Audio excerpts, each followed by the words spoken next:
So hello everyone, कैसे हैं आप सब। आई होप सब बढ़िया होंगे। तो दोस्तों आज हम बात करते हैं सेक्शन 194 IB के बारे में, क्योंकि सारी जो जो रेंट के सेक्शंस हैं उसको हम लोग ना सारा क्लब नहीं कर सकते, बिकॉज जब हम लोग इसको क्लब कर देंगे सारे के सारे तो आपको तीनों में जो है डिफरेंस जो है समझ आ जाएगा। चाहे बिफोर 194 I की बात हो रही है, चाहे 194 IB की बात हो रही है, या फिर सेक्शन 194 IC की बात हो रही है। यहां सिर्फ हम लोग सेक्शन 194 IB की बात करेंगे। क्वेश्चन ये आता है कि जब सेक्शन 194 हमारे पास था तो इस सेक्शन की जरूरत क्यों पड़ी। दोस्तों मैंने हर एक वीडियो में आपको बता रहा हूं कि जो हमारा इनकम टैक्स डिपार्टमेंट जो है वो ज्यादा से ज्यादा अपनी कलेक्शन करने में लगा हुआ है, ताकि कोई भी पर्सन बिना टैक्स के छूट नहीं जाए। अब देखो सेक्शन 1B जो है IB जो है उसकी जरूरत कब पड़ती है। ऐसे कोई इंडिविजुअल या HUF जो टैक्स ऑडिट के अंदर नहीं आते हैं। अब आप बोलोगे भी टैक्स ऑडिट क्या होता है। अब मैं ये बोलता हूँ भाई सेक्शन 44AB जो है जिनके ऊपर एप्लीकेबल नहीं। अब बोलोगे आप 140 ऐसा कौन सा सेक्शन होता है जो हमें तो पता नहीं है। बिल्कुल आप सही कह रहे हो। ऐसे कोई पर्सन जिनकी प्रीवियस ईयर में जो टर्नओवर थी वो अगर 1 करोड़ से नीचे है, अगर वो बिजनेस कुछ कर रहे हैं, तो उस केस में क्या हो रहा था कि उनको टीडीएस काटने की जरूरत नहीं पड़ रही थी या नहीं पड़ती है अगर वो टैक्स ऑडिट के अंदर नहीं आते हैं। अगर प्रीवियस ईयर में कोई बिजनेस कर रहे हैं वो और उसकी कलेक्शन या ग्रॉस रिसीट या टर्नओवर जो है उसकी जो है 1 करोड़ से नीचे है, तो उस केस में क्या हो रहा था कि उनको टीडीएस नहीं काटना होता था। और अगर वही पर्सन अगर वो प्रोफेशनल है, चाहे वो डॉक्टर है, चार्टर्ड अकाउंटेंट है, कॉस्ट अकाउंटेंट है, ये लॉयर है, जितने भी प्रोफेशनल्स लोग होते हैं, अगर उसका बिजनेस का मामले वो प्रोफेशंस कर रहा है, तो उस केस में अगर 50 लाख से उसकी नीचे अगर जो कलेक्शन रह जाती है, फीस उसकी पूरे साल में अगर रहती है, तो उस केस में क्या हो रहा था, उसको भी टीडीएस जो है नहीं काटना था। अब उन दोनों चीजों को अलग कर दो। अब आप डिफरेंस समझोगे। अब ये क्वेश्चन ये आता है कि जो पर्सन टैक्स ऑडिट के उनको टैक्स नहीं करना। अब इसके अंदर उन लोगों को डाला गया है जो उसमें कवर नहीं हो रहे थे। ठीक है, अगर वो 1 करोड़ से ऊपर उनकी टर्नओवर थी तो वो चले जाते हैं सेक्शन 194 I में, या फिर 50 लाख से ऊपर उनकी जो रिसीट्स है वो चले जाते हैं तो वो 194 I में चले जाते हैं, तो वो वहां कवर हो जाते हैं। अब 1B के अंदर उन लोगों को कवर किया गया है भाई जो उसमें कवर नहीं हो रहे थे। और इस केस में इंडिविजुअल या HUF अगर कोई रेंट पे कर रहा है तो उस केस में टीडीएस उनको काटना होगा। चाहे मैं ही घर में रह रहा हूं, किराए के घर में रह रहा हूं, अगर मैं किसी को रेंट दे रहा हूं तो उस केस में मुझे टीडीएस काटना होगा। तो डेफिनेटली इसकी लिमिट है। अगर आप एक महीने में 50,000 से ज्यादा जो है रेंट आप दे रहे हैं तो आपको टीडीएस काटना है। अब क्वेश्चन आता है कि भाई टीडीएस तो वो बंदा काट सकता है जिसके पास टैन हो, टैक्स अकाउंट नंबर हो, तो मेरे पास तो है नहीं। तो गवर्नमेंट जो है बड़ी क्लेवर है कि भाई आपको टैन लेने की जरूरत नहीं है। अगर आप ऐसा काम कर रहे हो या आप जो है किसी को रेंट दे रहे हो तो उस केस में आपको जो है टैन लेने की जरूरत नहीं है। मैं आपका टैक्स जो है ऐसे ही जो है एक्सेप्ट कर लूंगी। सिर्फ आपको पैन नंबर देना है। जिसको भी आप रेंट दे रहे हो उसका पैन नंबर दोगे तो आप जो है उस चीज को क्लियर कर पाओगे। अभी हम थोड़ी देर में बात करते हैं, पहले मेन जो पॉइंट्स है उसकी पे बात कर लेते हैं। Now question comes, what is the rate of rent paid of under section 194 IB के अंदर। अगर हम लोग किसी को रेंट पे कर रहे हैं तो सर उसका जो टीडीएस है रेट है वो क्या होगा। सर उसका टीडीएस का रेट जो आपको मिलेगा वो मिलेगा 5%। किसी भी पर्सन को अगर मैं एक इंडिविजुअल हूं, अगर मैं किसी को रेंट दे रहा हूं तो भाई मैं ऐसा करूंगा, मैं तेरा टीडीएस जो है काटूंगा 5% के हिसाब से। ये इसका रेट है। लेकिन कोरोना के टाइम में अगर आप देखें वो उसकी डेट थी आपकी आई थिंक फर्स्ट मई 2020 से लेके और 31 ऑफ मार्च 2021 तक थी। तो उसमें जो रिड्यूस रेट था वो 3.75 था। तो उस केस में शायद आपको जरूरत पड़ेगी तो आप उसको देख सकते हैं। बट अभी जो उसकी लिमिट है वो जो उसका रेट है वो 5% ही है और पहले भी यही था। उसके बाद आपका क्या क्या चीज जो है रेंट दे सकते हैं आप, बहुत इंपॉर्टेंट क्वेश्चंस है। जब भी आप कोई रेंट देते हो तो उस केस में आप किस किस चीज का रेंट दे सकते हो। सर आप रेंट दे सकते हो, किसी लैंड का रेंट दे सकते हो, किसी बिल्डिंग का रेंट दे सकते हो, किसी प्लांट का रेंट दे सकते हो, किसी मशीनरी का रेंट आप दे रहे हो, या किसी भी पर्सन का, किसी भी अगर फर्नीचर हुआ, फिक्चर्स हुआ, ये सारी की सारी चीजें जो है सेक्शन 194 IB के अंदर जो है बताई गई है कि भाई कुछ भी अगर आप इस तरह के लिए पेमेंट कर रहे हो तो आपको TDS काटना ही है। उसमें आप जो है आपने ऐसे छोड़ना नहीं है उसको।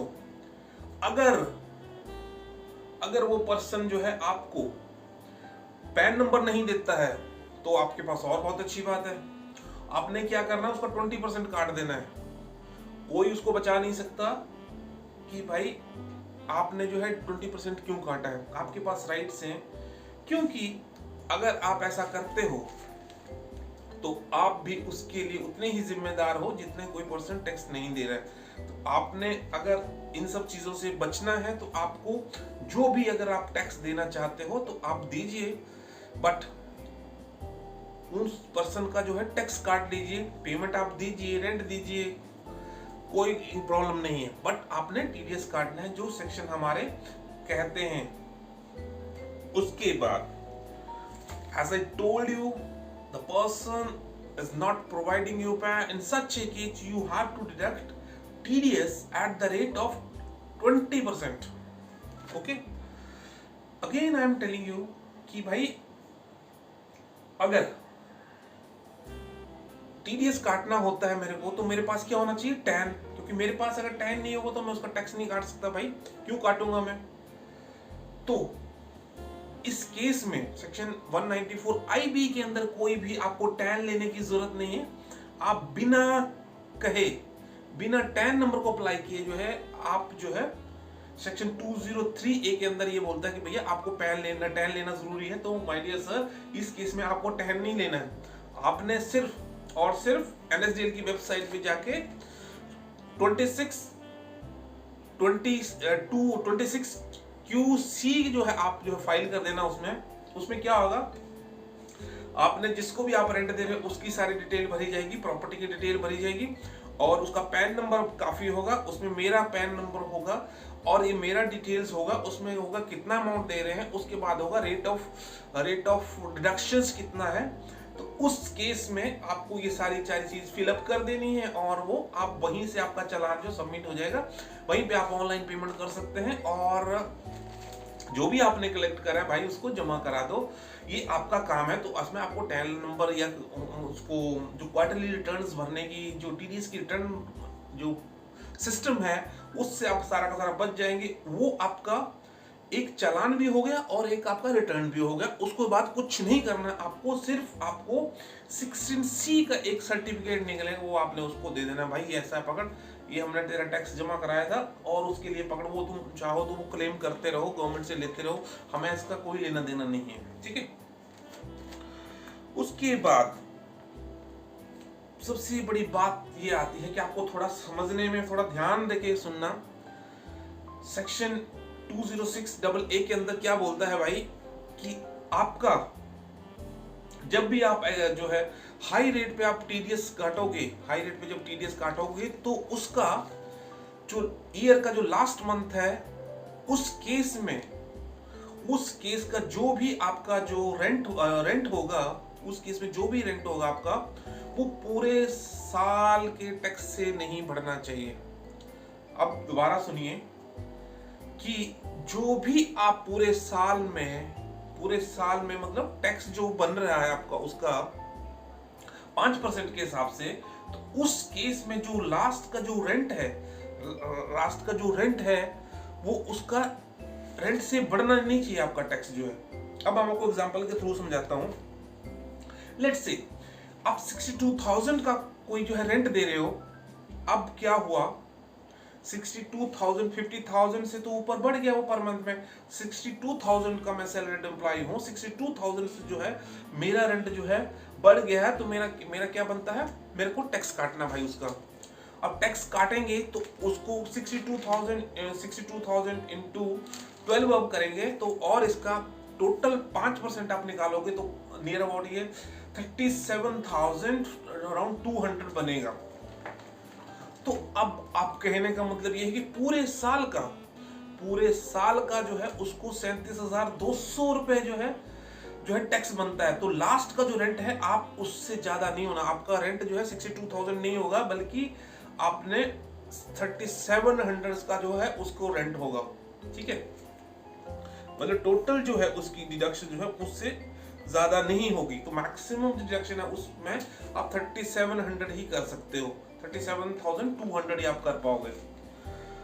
उसके केस में एक और के केस में आपको बताता हूं, उससे पहले हम कुछ पॉइंट कर लेते हैं। ओनली 16C मैंने आपको बता दिया। टेनेंट कोई भी हो सकता है भाई, टेनेंट चाहे आपका रेजिडेंट हो चाहे नॉन रेजिडेंट हो, चलेगा। ठीक है, प्रॉपर्टी किसी का भी, कॉमर्शियल का भी दे सकते हो आप इंडिविजुअल को, और नॉन कॉमर्शियल का भी दे सकते हो। ठीक है, payment to the resident, payment ये जरूरी है कि पर्सन को, रेजिडेंट को पेमेंट होनी चाहिए। नॉन रेजिडेंट के पर्स केस में जो है वो दूसरा सेक्शन एप्लीकेबल हो जाता है, उस केस में आपको कुछ भी नहीं करना है। ठीक है, अब मैं जैसे बता रहा था आपको, ये जो सिमिलरली केस मैं आपको बता रहा था, अगर किसी कोई पर्सन जो है 45,000 जो है रेंट है उसका, मतलब अप्रैल से लेके अगर वो जनवरी तक जो है 45,000 दे रहा था, तो उस केस में टीडीएस तो एप्लीकेबल है नहीं। लेकिन क्या होता है, फरवरी में जाके उसका रेंट जो है वो 55,000 हो जाता है।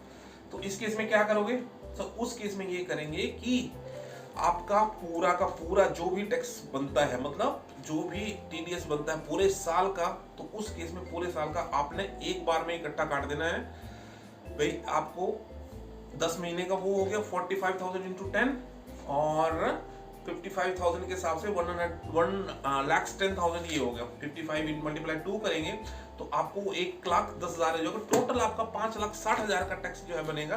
तो उस केस में आपने 5,60,000 पे टैक्स काट देना है।